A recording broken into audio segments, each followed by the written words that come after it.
Right. First of all, thanks everyone for being here. Today, I'm Jay from TechForce, as I see all of you, as you probably know.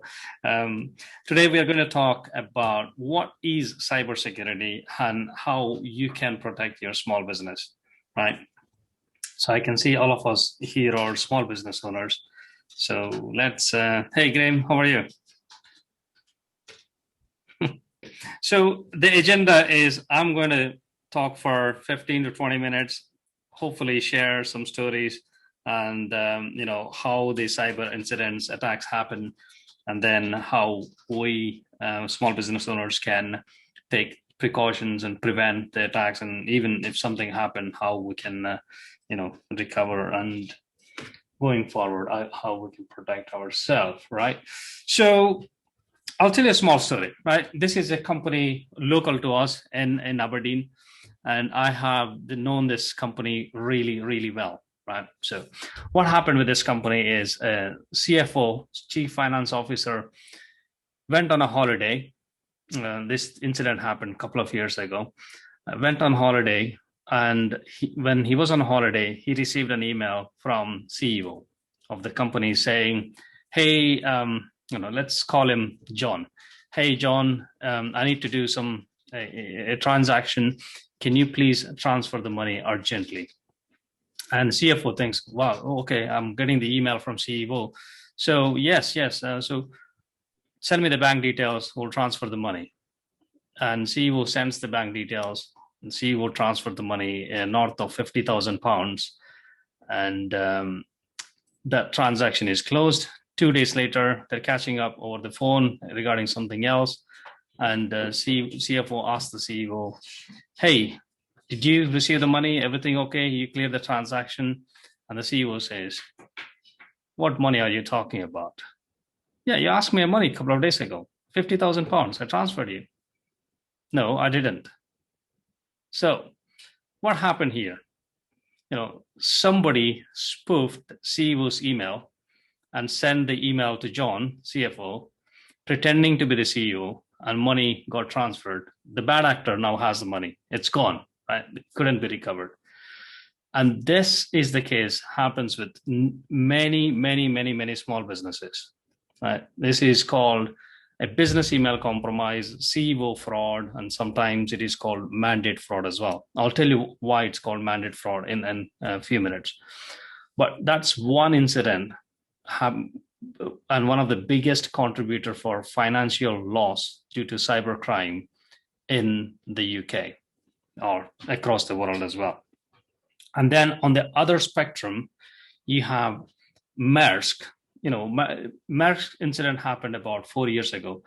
But if you remember, Maersk was affected with a ransomware attack globally, and the incident costed them around $350 million US. And Maersk is a big company, and the damages are huge. And sometimes small businesses think, hearing the news, well, cyber incidents only happen to big businesses, and we are not a target to hackers or bad actors.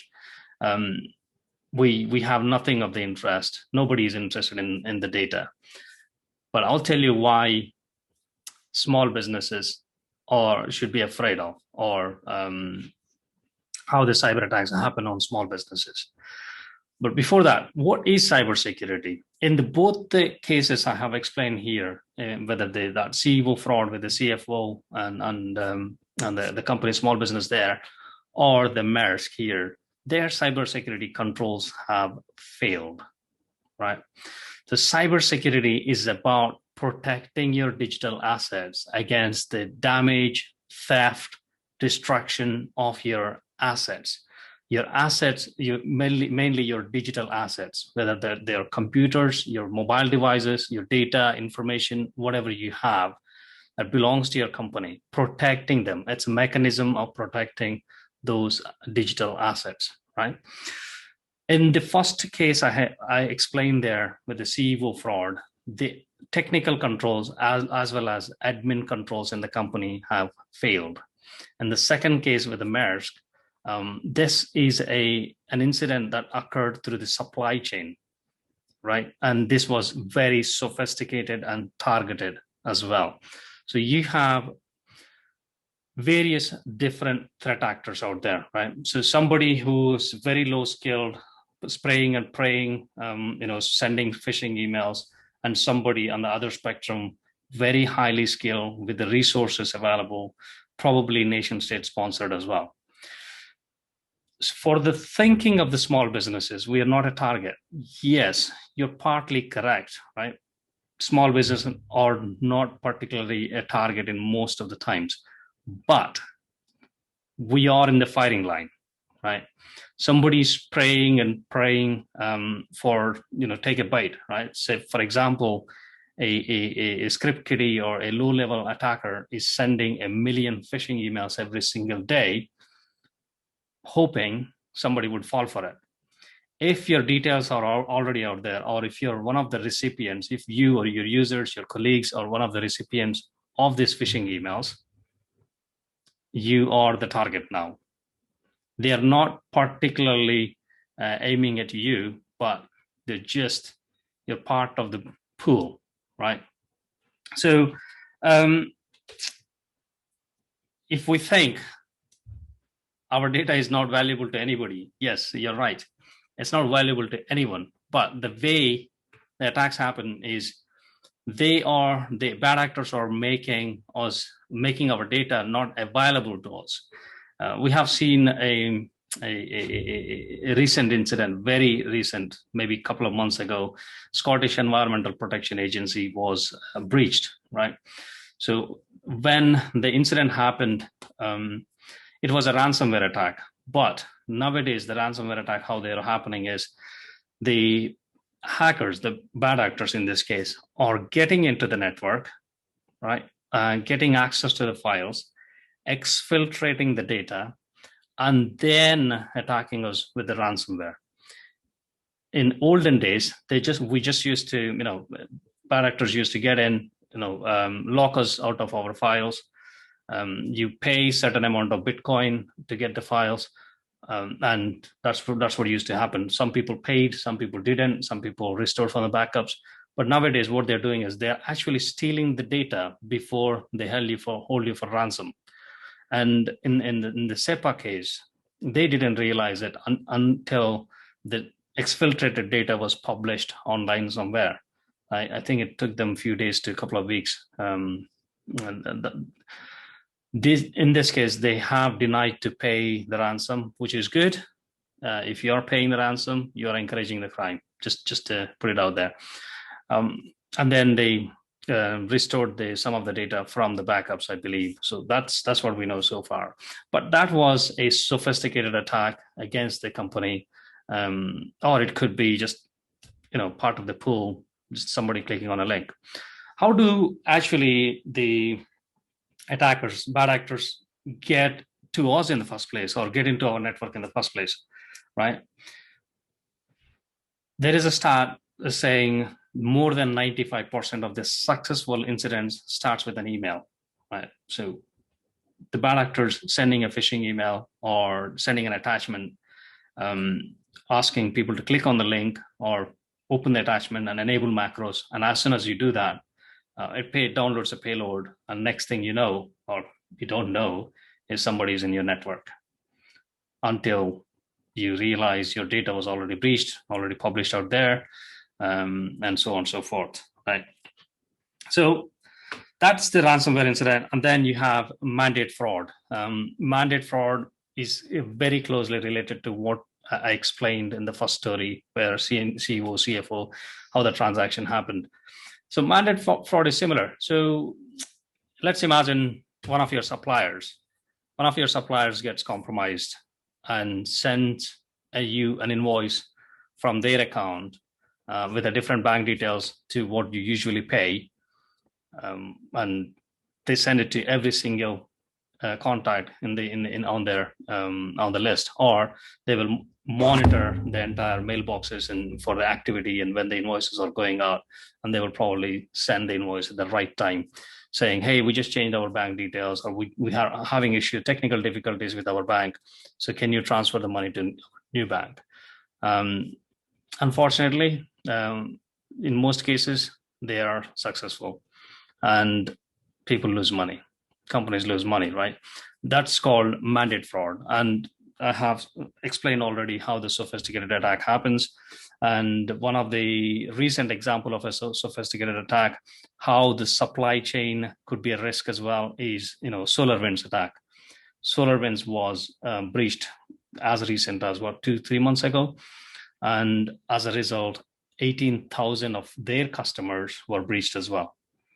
So SolarWinds is supplying to 18,000 customers across the globe, and attackers, probably nation state sponsored, very skilled, highly resourceful, managed to get into SolarWinds update servers, and that way they managed to breach all their customers.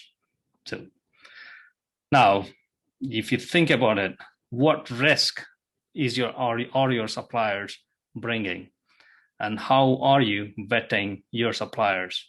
Although we are small businesses, we still need to take at least some measures of vetting the suppliers so that supply chain is not going to be a risk for us, right? And it's a collateral damage. Again, we are not the direct target. One of our supplier getting breached. I think recently a Aberdeen-based construction company got breached as well. Yeah, so supplier get breached, and then that way the attackers are breaching us as well, right? So that's a few different ways it can happen. I just went into external threats so far. There are other types where internal threats as well. Your employees making a mistake or intentionally stealing something, especially disgruntled employees. If they're not happy with something, they're stealing something or sending information to a competitor, then you have a different type of attack here, insider threats, right? So far, we have looked into how it happens. Now, let's look into how we can protect ourselves, how we can prevent these incidents. Actually, for a small business like us, right, we get this asked all the time. Where do we start? How do we actually go about protecting our assets, our information, our computers and whatnot?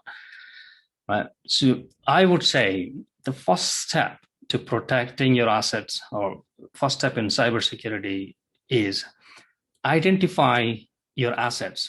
What assets do you have, right? What computers do you have? What devices, what mobile devices do you have? What information do you have? Where do you have the data? How you're collecting the data? Who has access to it?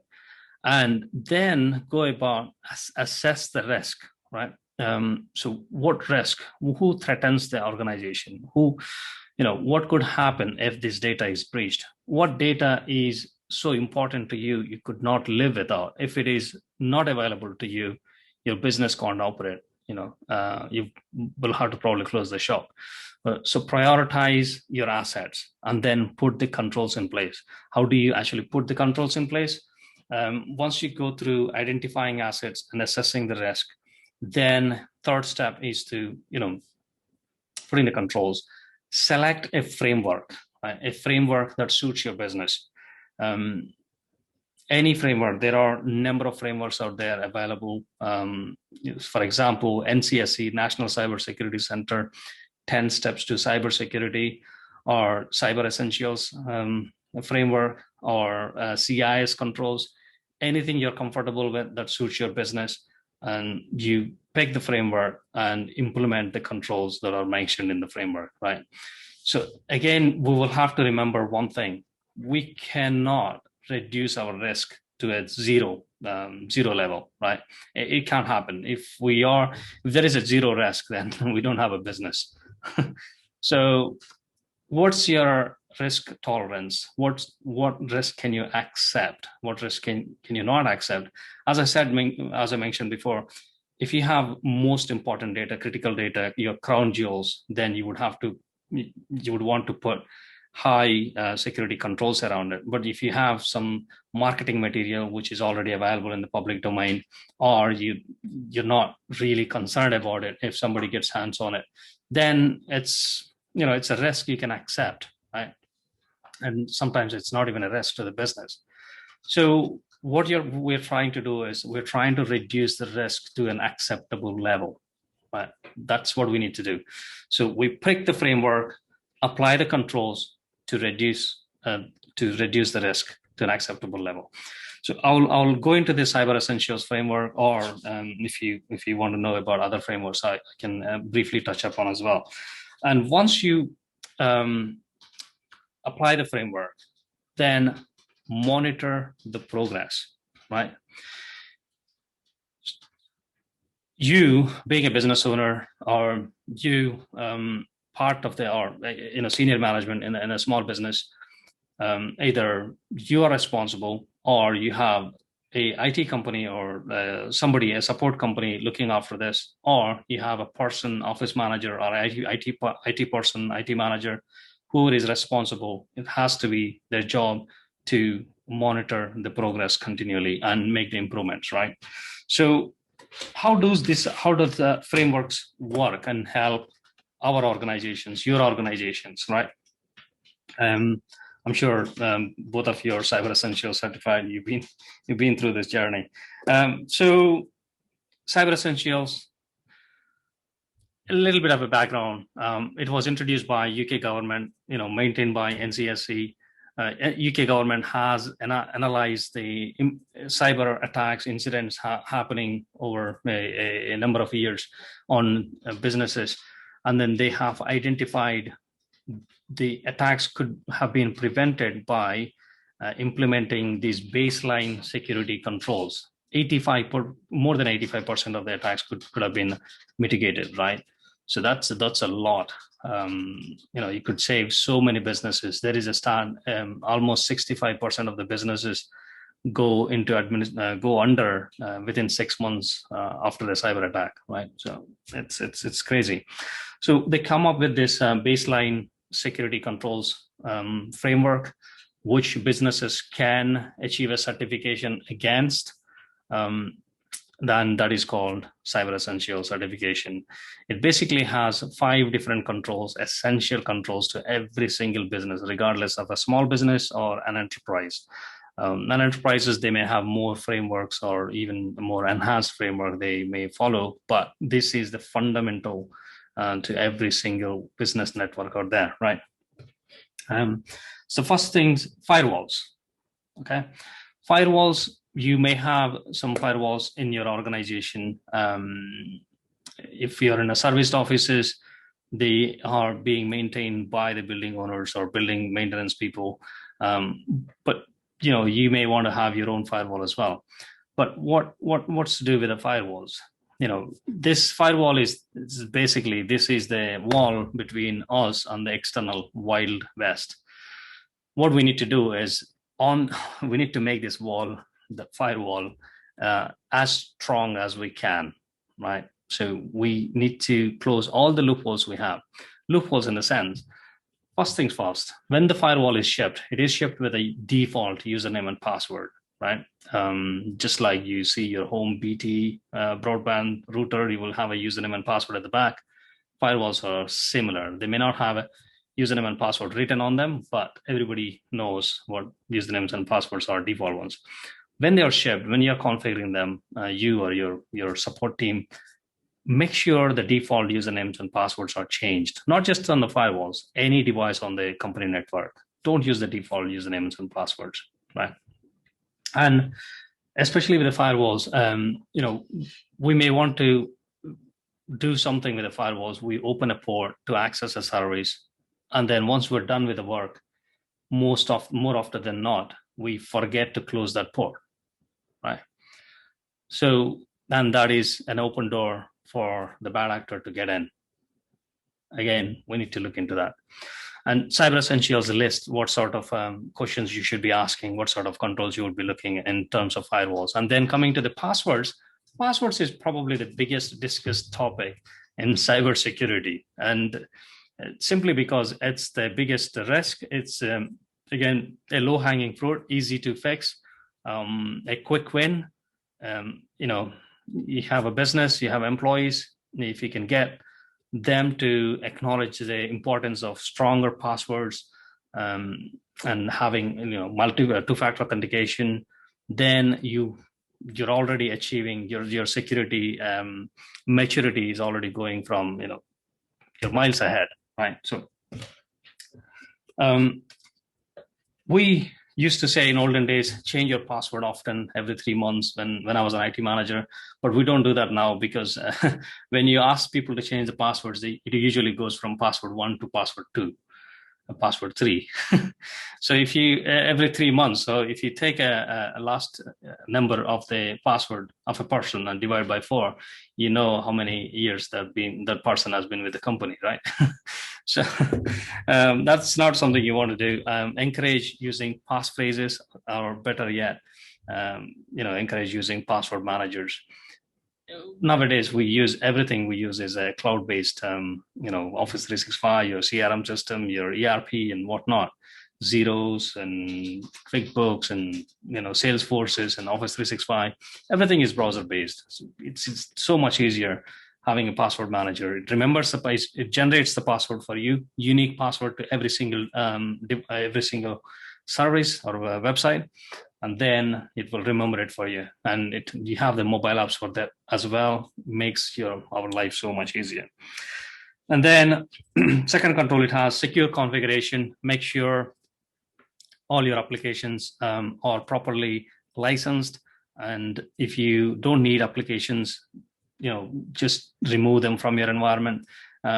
If you have them, you have to maintain them. You have to update them. So it's a work which is not needed, right? And make sure you delete them once you're done with these applications. What policies you have around removable media controls, USB devices, who is bringing the USB devices, who's plugging in them, what happens when they plug in, are they bringing some malware already, or are they stealing the files from your company, or are they stealing the files and giving it to the competitor? USB devices, it is still a thing, but maybe in 2 years' time, it won't be, because people are now very clever and services available, iCloud, Google Drive, and whatnot. If you want to steal files, it's so easy to just copy paste them into iCloud or Google Drive. But if we are using some auditing mechanism on Office 365 and other services you use, it should identify who moved the file, who copied the file, right? Access controls is another control, part of the Cyber Essentials. This is very, very important, right? We say rule of least privilege. What that means is we are giving permissions to a colleague, a person, a user, the least amount of permissions to do their job, right? For example, a person moves from HR to sales, but that person still may have permissions to access HR folders, which is not right unless it is a business requirement, right? So we need to be monitoring what's happening, who has permissions to what, and updating them accordingly. Even, right, let's say you have a senior executive in the company who has access to everything, or keys to the kingdom, as we call it, and he clicks on a phishing link, his identity gets compromised, and now hacker has the login details for your senior executive, who can go onto your email system or go onto your SharePoint, OneDrive, and look through all the files. So again, does he really need that level of access, right? So what level of access does he need to perform his job? That's what we need to look into. Look at the policies you have. Yes, we all have policies, but are our colleagues, are our staff aware of them? Are they practicing them? Or have they acknowledged it? Especially in the current environment where we are all working remotely, and bring your own device has been very popular nowadays, because many companies not even able to source the laptops in time, so they ask the employees to use their own laptops. When they are using their own laptops with the company data, what's happening? Do you have control over them? Do you have a policy around what they can do and what they cannot do with the company data on the company device as well as their own personal device? Are they aware of it? Right. So that will prevent some insider threat, as well as improve your security as well. Then we have the silver bullet. not the silver bullet. There is no silver bullets in cybersecurity, but as close as to getting to a silver bullet in cybersecurity is the patch management. Making your systems, keeping your systems up to date all the time, every time. Especially with small businesses, there is not much risk, right? Well, you will identify if you have any legacy applications when you're assessing your risk. But if you don't have any legacy applications, we can just go and update all of our systems. If you look at some of the enterprise systems, for example, NHS, right? NHS ransomware incident. How did it happen, right? Because NHS was using some of the older systems, even systems as old as 10, 15 years old, Windows XP, because they could not move because some of the applications they're using on their systems are legacy and they don't support the newer operating systems, right? So that's a risk and they accepted it. But what happened? But many small businesses, we don't have any legacy applications. Many, I say. So we don't have legacy applications. We are using, as I said, a cloud-based systems or most of the systems we are using are up to date anyway. So any patches or updates, we can just apply them straight away. And in the olden days, we used to say, oh, test the patches before you apply them. But it's not the case. We don't see many patches breaking the systems in recent days or recent years. So, the risk is lesser than before. So we can just go straight ahead and apply the updates, especially the security updates. When I'm talking about the updates, it's not just the Windows updates, right? We go and speak to many companies about cyber essentials and patch management. They say, oh yeah, our patch management is brilliant. Everything is good. Right? And what they're mentioning, what they're thinking about is Windows or your operating system updates. But you have your Chrome, your VLC, your Java, your Adobe and whatnot. Are you updating them? And they're like, oh, but we didn't think about it. Well, when you have those applications in your environment and they have the vulnerabilities, you have the risk, right? A threat plus vulnerability becomes your risk, right? So you want to eliminate one of them. You can't eliminate the threat. It's external. You can't go after everyone. So you can eliminate the vulnerabilities you have. If you have 0 times threat, it's going to be zero risk, right? So, right, that's the patch management. Malware protection, last but one, malware protection. Having a good, really solid antivirus solution in place. In the olden days, antivirus did the job. It still does the job sometimes, but we see a trend of customers using EDR solutions, more advanced next generation antivirus solutions that gives you more capability plus the visibility as well, what's happening on the devices, not just working on the signature based good guy, bad guy type of behavior. They're actually analyzing the behavior, identifying as they go through. That's the kind of solutions we're using these days. So maybe, look at one of them to give you a best protection against these attacks. And finally, the last one being the incident management, right? This is not part of Cyber Essentials, but part of this webinar. What happens when you have an incident, right? Let's say you have a ransomware attack, or let's say you have some incident. Let's say you identified your data being out there already. What happens? Who does what? Who kicks off the incident response plan? And who notifies the law enforcement? Who speaks to the media? Who manages the PR and the communications, right? Who does it? Do you have a plan? Regardless of how, size of your business, it could be just one pager, or it could be multiple, it could be big, depending on the business size and suitability. But it's important to have a plan, right? Okay, if there is an incident happens, what are we going to do? How do we identify the attack? How do we validate it? How do we triage it? How do you, go about it, right? How do you remediate and then recover the system? And then how do you do the lessons learned, right? So that you will prevent it from happening again, right? So that's pretty much my talk so far. But let's get some questions in. Oh, final thought, right? There is nothing in cybersecurity called 100% secure. So if somebody says they will guarantee 100% security, maybe we should turn around and run for the hills. Right. Who is going to ask me a question? Graham, Edward, Emily, Ashley?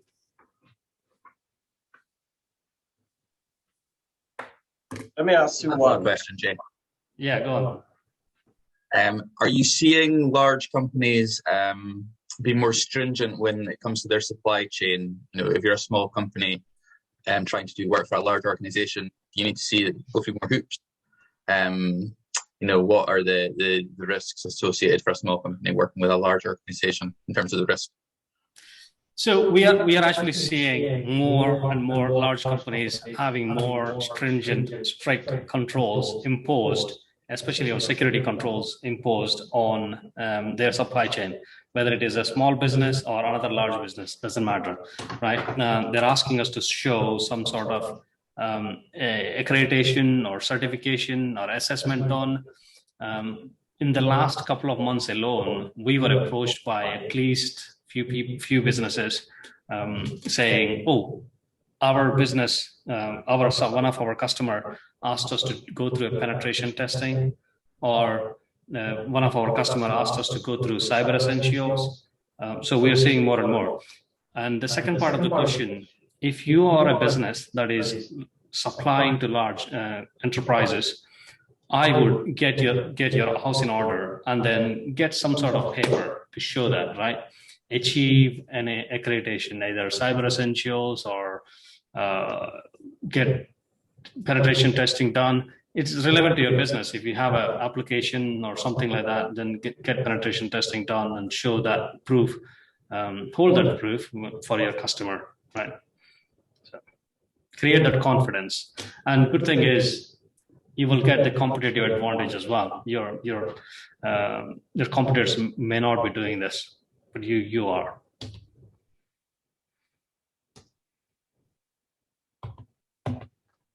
Does that answer your question, Ikram? Yeah, that's fine. I think cyber essentials is the obvious one. You may see more things come up over the future. Yeah, brilliant. I've got a question. In terms of small businesses, there's this perception that they have a lukewarm attitude towards cybersecurity. What do you think is the reason for that?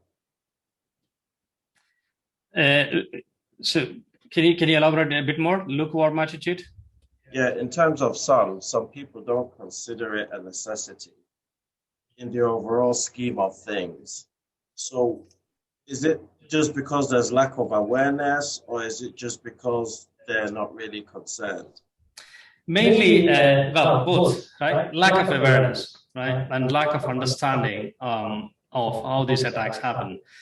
Most of the businesses are thinking when these incidents happen, cyber attacks happen, they are directly aimed at the victims. But it's not, as I explained, it's either, you're in the firing line, or either it's like a victim of a collateral damage, right? Mostly awareness. And it's a personal as well for some people, just how they operate in general. It hasn't happened to me yet, so it won't happen to me. Makes sense? Yeah. So that's kind of attitude few businesses take as well. There are actually a lot more than few. So, yeah. Okay, Jay, I've got a few questions here. I'm going to imagine that I'm a small business owner. How much should I initially invest in cybersecurity if I was to think about it? That's a great question. So how much should you invest in cybersecurity when you're thinking about it, or going to secure your systems? It depends on your risk tolerance, and it depends on your risk assessment. One of the steps I mentioned when you are going about cybersecurity is identifying your assets and then assess your risk. So what risk are you trying to mitigate, right?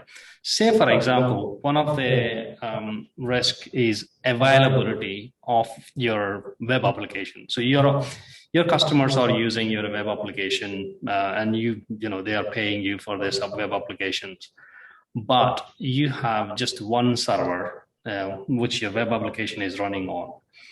If that server is a victim of a denial of service or some sort of incident, let's say, and which impacts the availability of the server, it goes offline. What's your risk? Right, your reputation, revenue damage, and all sorts of things attached with it, right? So now, how would you mitigate the risk? By having a backup server. If this server goes down, then the backup server automatically kicks in. Now, how much the backup server costs, right?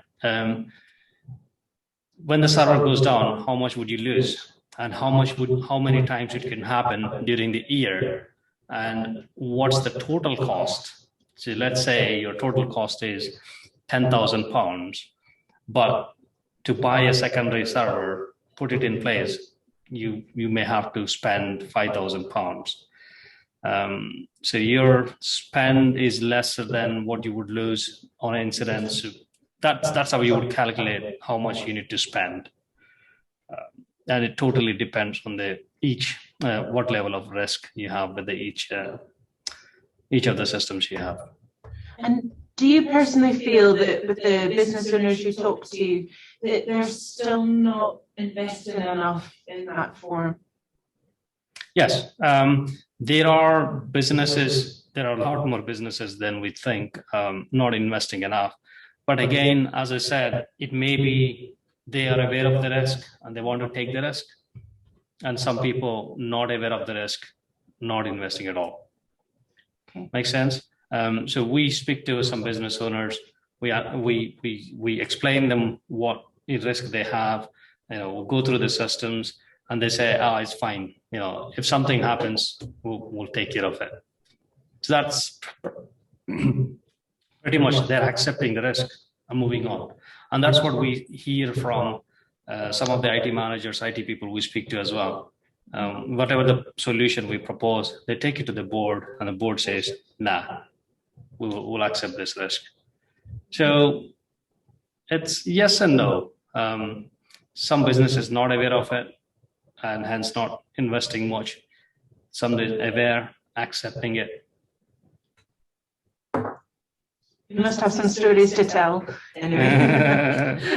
Yeah, I could, but not naming the customers, yes. Graham's got a question. Yeah, Graham, hands up, go on. Thanks. We saw probably in the first lockdown last year an increase in attempts of fraud and hacking and things like that, especially around cybersecurity. Is that kind of leveled off now, or are you still seeing it at very high rates compared to before the pandemic? It's the activity is still the same, and it's taking the different shapes. However, the awareness of the people has increased, right? Earlier, we have seen, as soon as the lockdown started, COVID-related phishing emails, grants-related phishing emails. Now we are seeing vaccine-related phishing emails.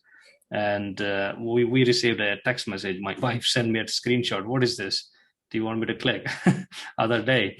This is something about vaccine / Royal Mail. So they left something for you and you need to go and pay £2 or something. It's easy people to think, oh, £2, yeah, I'll see what it is. Then you pay £2, but you lost your card details. Right? So anyway, to answer your question, The activity is about the same, if not there is more and in different shapes and forms, but there is definitely more awareness than the beginning of the lockdown. So we probably are not seeing as much of the press as before. Great. And finally, Jay, I think you maybe touched on this, but is there a roadmap help available from the government or an association that can help small businesses that you know about get off the ground? I think there are loans or grants available, but I will have to double check. A couple of years ago, Scottish government ran a voucher scheme where businesses can go certify for cyber essentials and government would pay for it. I know there was a digital development grants recently, digital boost development grants, I think they're called. Everybody that was accepted on this grant, the government is seeking them to go through a cyber checklist, cyber hygiene checklist, and Scottish government are paying for it. So there is that, and there may be few, but there is help available from companies like us and organizations like Scottish Business Resilience Centers. NCSE puts lots of content out there, lots of advice out there. So so there are the few examples, but we're always here. We can help. Yes, no, great. And your videos are really good as well at explaining the processes behind it. So yeah, name check there. Yeah. Thanks for the plug. We are in the same office. We should have different backgrounds. Yeah, I've got a question, Jay. Go ahead, Lord. How do organizations protect sensitive information handled and stored by third-party vendors? Say it again. Ask the question again. How do organizations, protect sensitive information handled and stored by third-party vendors? Okay, well, that's a good question, right? So you're collecting the sensitive information, or let's say personal information, from your customers, and then your payroll team, which is outsourced, or your accountancy team or your marketing department is outsourced, and they are processing it for you. And how do you handle? Am I right in thinking? Yeah. Right. Cool. Right. Okay. I touched upon it. I touched upon this a little bit, but essentially, you are responsible for the data you collected, right? Although you have suppliers, your marketing department, your payroll department is processing it, but you are still responsible for any breach or the leakage of that data, right? How do you deal with it? You make sure it's your responsibility to make sure your suppliers have the controls in place, right? That's why we spoke about supply chain issues, and then big enterprises enforcing stricter controls, rules in the supply chain. In this case, whoever is dealing with your data you collected, you enforce they have a proper security controls in place. You audit them, you send them a questionnaire, you go through the questionnaire, make sure. Bottom line is you have to make sure they have the controls required. That gives you the confidence for you to send the data to them to be processed. That's great. Thank you very much, because somebody actually sent me a text. I said I'm on a cybersecurity event, online event. And he said, oh, ask him this.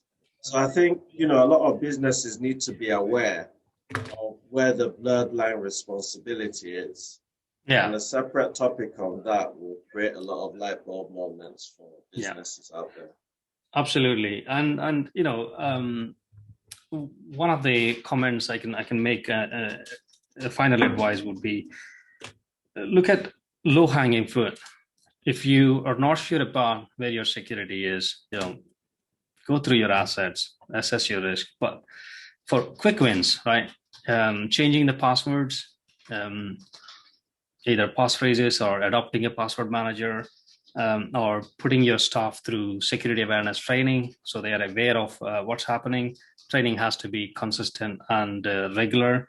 So, and then look at what policies you have, or what you can update. So these would be really quick wins to update or improve your systems, your security straight away. And then you can go on to enhance it further. Make sure your systems are keeping up to date. You have an antivirus software. Don't use the free one, please. These are some of the. This is not particularly aimed at you, but I'm just saying it in general. All right. Cool. Any other questions?